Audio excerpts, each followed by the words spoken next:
Hocam bir də bizim siyasi terminlərlə bağlı seyircilərimizdən biri sual verir. Mən bilirəm ki, bu həm də sizin yaralı yerinizdir. Türkiyə ilə bütövləşmə məsələsində, ortaq Türkiyə məsələsində hər zaman bu da gəlir ki, siyasi leksikonları yaxınlaşdırmaq. Məsələn, mən 2 həftə öncə Prezident İlham Əliyev, daha doğrusu 10 gün öncə Prezident İlham Əliyevin Iğdır-Naxçıvan qaz kəmərinin açılışı mərasimindəki çıxışını dinləyərkən düşündüm ki, ortaq Türkçə dedikləri yəqin ki, budur. Yəni, faktiki olaraq hər iki toplumun çox asanlıqla anlayacağı siyasət dilində danışdı. Hər iki siyasi leksikondan çox özəl kəlmələr seçib, gözəl bir mətin həm də təqdim etdi ictimaiyyətə. Yəni, bu açıdan da baxmaq lazımdır mənə gəlir bu çıxışa. Baxmayanlar da mütləq baxsınlar. Baxın, siz yazı qaydalarının ümumiləşdirilməsi ilə bağlı bilirəm ki, nə qədər həssas yanaşırsınız məsələyə. Hətta sonuncu kitabınızda o qaydalar üzrə yazmışsınız. Çox maraqlıdır yeri gəlmişkən. Hocamız, əziz dostlar, C-ləri deyir ki, lazım deyil, tutalım illərin yanında ya da ki, nöqtə qoymaq lazımdır, bunu belə əvəz eləyə bilərik. Bir də paytaxtlar, adlar, xüsusi isimlərin yazılma qaydası. Məsələn, Şam, Dəməşq məsələsini soruşurlar. Klassik ədəbiyyatımızda Şamdır, sonra bugün biz Dəməşq dedik. Yəni, bu yolu necə keçdi, Şam necə Dəməşq oldu soruşmaq istəyirəm sizdən. Bu, Türkiyəyə, ümumiyyətlə Türk dünyasına ümumi baxışın çox önəmli həssas hissələrindən birisidir. Terminlər məsələsi. Və Türkçə, Azərbaycanca ortaq ya da belə tip terminləri, bu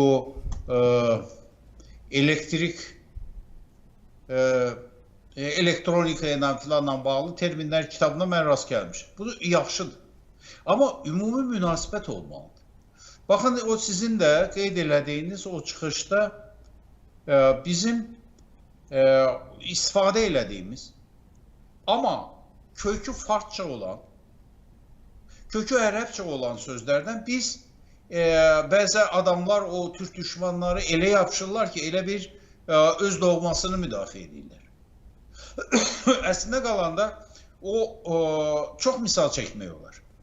Sovet dövründən qalan bir nöqteyi nəzər sözü var idi, yanınıza gəlir. Bəli. Bu baxımdan yazanda dəli olurdular. Hocam, biz öncə yazanda qiyamət qopardırlar. Öncə. Və bunun qarşısını almaq da mümkün deyil. Lütfən buna müqavimət göstərmək əbəs bir işdir. Yəni, hər bir bu dildə, bütün dillərdə daha doğrusu belə cümlə quraq, bu purizm deyilən bir hadisə olur. Deyilmi? Bu farsçada da olur. Ərəb dilində, Ərəb ölkələrində bu daha kəskin bir xarakter alır. Heç bir təzə o texniki yeniliklərlə filanla bərabər ortaya çıxan o terminləri belə qəbul eləmirlər.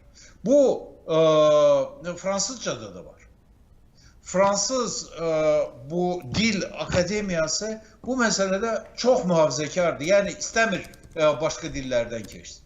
Biz niyə bu qədər?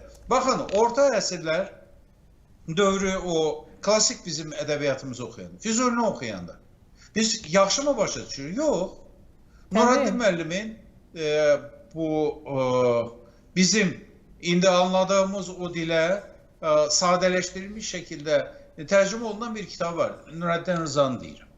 Baxmayaraq bu həkim idi, tibb elmləri doktor, professor falan idi və o bizim həm də çox böyük bir fikir adamıydı.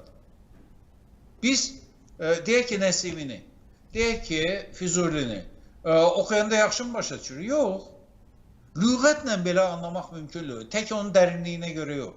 Bir zamanlar bizim dədələrimiz, babalarımız o qədər alüdə oldular ki, bu ərəbçiyə və bu farsçaya.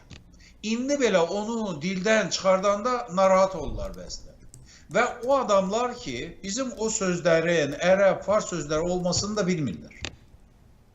Bilmədiklərini bilmirlər əslində. Məsələ bax bu cürdür. Bu terminlər məsələsi həqiqətən həll olunması bir məsələdir. Baxın, bu Türk Dövlətləri Təşkilatının o zirvə toplantısını biz diqqətlə izləyirik.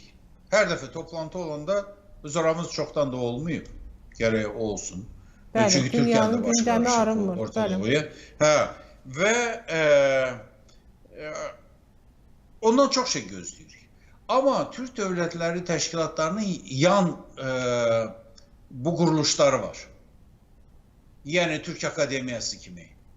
Deyək ki, o nə Türk kültürü, neydi onun adı, Türk soydu filandır. Və bunlar əslində gərək çox fəal olsunlar. Və bu işləri onlar irəli aparsınlar. Onun əlbəttə ki, bu yaxınlaşmanın, bütünləşmənin o texniki filan tərəfləri də var. Yəni deyək ki, mən həmişə soruşuram. Bizim baş nazirimiz hələ İranda Rusca danışır hocam. O da bir başqa dərddir. Mənim bir vurgulamaq istədiyim başqa bir məsələ var. Biz xalqlar olaraq o qədər yaxın olmalıyıq ki, bu iktidarların şıltaqlığı, kaprizi dövlətlərarası münasibətlərdə, yəni olur, görmüşük. Türkiyə Cumhuriyyəti dövlətinlə də münasibətlərdə bir neçə dəfə belə kriz halı yaşamışıq. Amma o qədər yaxın olmalıdır ki, onlar belə bir hərəkət eləyəndə bir düşünsünlər, xalqın buna münasibəti necə olacaq. Bizdə də, Türkiyədə də Türk düşmanları var və çox ilginç bir məsələ, çox diqqət çəkən bir məsələ. Buradakı Türk düşmanları bəzən elə bir ki, pas atırlar. Futbolda pas atmaq var ya. Bəli. Və oradakı Türk düşmanı da deyir, görürsünüz sizin bu Can Azərbaycan dediyinizdə filan adam nə yazır? Məsələn, filan adam yazır ki, Türk paşaları bu İrəvanı zorla deməli, bizim əlimizdən aldı. Bu birisi Türk düşmanı da ondan istifadə edir, şuar eləyir o. Bu Azərbaycanın filan adamı deyir o. Və bu paslaşma da bu düşmanlar arasındaki, baxmayaraq iki Türk dövlətindən vətəndaşlardır və çox yəni gözlə görünən bir hal. Mənə elə gəlir ki, hocam, biz bu paslaşmalara qiymət vermək, paslaşmaların yaratdığı o çirkli informasiya məkanını təmizləməkdənsə iş görməliyik. Yəni, irəliləməliyik. Qoy onlar paslaşsınlar, qoy onlar kənarda qalsınlar. Doğrudur. Hansısa səhvlərimizi axtarsınlar, amma biz zamanımızı onlara sərf etməməliyik deyə düşünürəm. Çünki tarix fürsəti hər zaman vermir ki, millətlərə. İndi o fürsət var əlimizdə. O fürsəti çox ciddi şəkildə dəyərləndirmək lazımdır. Bir separatçıya, onun biz İran mədəniyyətinə mənsubuq filan o yazısına cavabda yazmışdım. Dedim ki, Azərbaycan Respublikasında Türkçülüyün gəlişməsindən qorxmayın. Bu Azərbaycan Respublikasının ayaqda durması deməkdir, güclənməsi deməkdir. Siz bunu istəmirsiniz, bu ortaq vətən deyilmi? Ortaq vətən təbii. Türkiyədə o etnik azınlıqlardan bir, belə deyək, nümayəndələri Türkçülüyün inkişafında nə qədər rolu olur. Və Türkçülük nə Türkiyədə, nə Azərbaycanda, nə digər ölkələrdə şovinist xarakteri heç vaxt almayıb. Onu da nəzərə alsınlar. Bu arada niyə soruşmursunuz bu İranda, baxın o Türkçülük necə irəli gedir.